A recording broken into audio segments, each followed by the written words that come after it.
Okay, here's the problem that you had a question on, and I pulled up the view and example so that we can see how we can use that to solve this one. The 2 points that we're given are -7, 6 and -9, -9.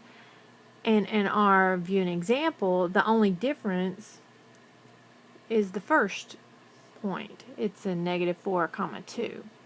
So the very first thing that we're supposed to do, and I have kind of scrolled past that in the view of the example so you don't see that here, is that we need to find the slope.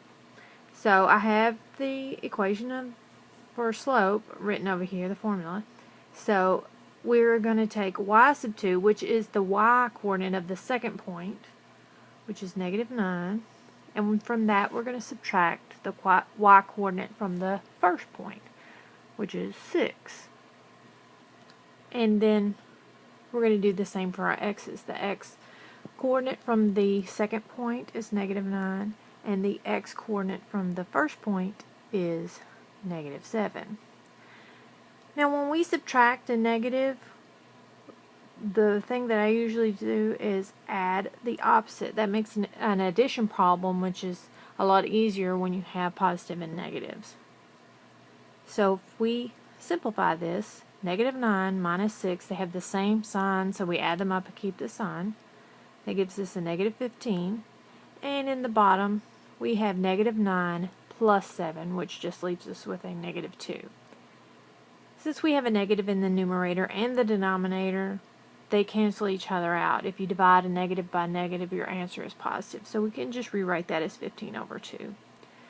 So when we look over here at the view and example, we've already got our slope. So we're going to use this formula here to find the equation of the line.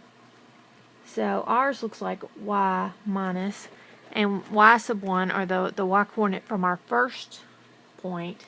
Theirs was 2. Ours is 6. So we do y minus 6 equals, and our slope is 15/2, where theirs was 11/5. Then we have x minus x sub 1, and our x coordinate of our first point is -7, where theirs was -4. So ours looks like this.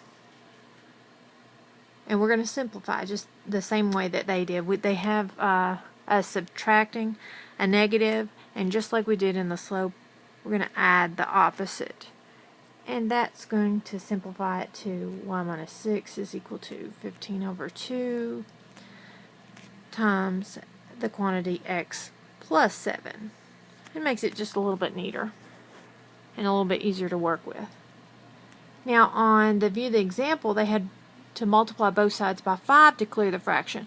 But the denominator in our fraction is a 2, so we're going to multiply both sides by 2 to clear the fraction. So if we multiply this side by 2 and multiply this side by 2, then that's going to clear our fraction. I'll distribute the 2 on the left hand side, so 2 times y minus 2 times 6, which is 12.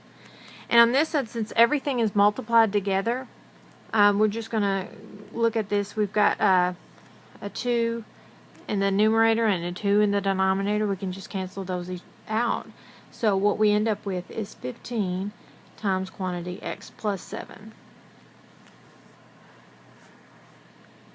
Now, we have everything cleared out. So the last part of this, we're going to do similarly to the view and example. They used the distributive property to distribute this so that you don't have any parentheses left. And then we're just rearranging. We want it in the form ax plus by equals c.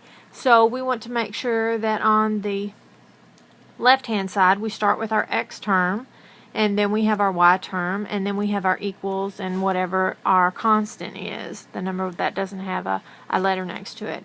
So that's all that you have left for this one. Let me know if this helps. If you need a little more help getting through the next steps, just let me know.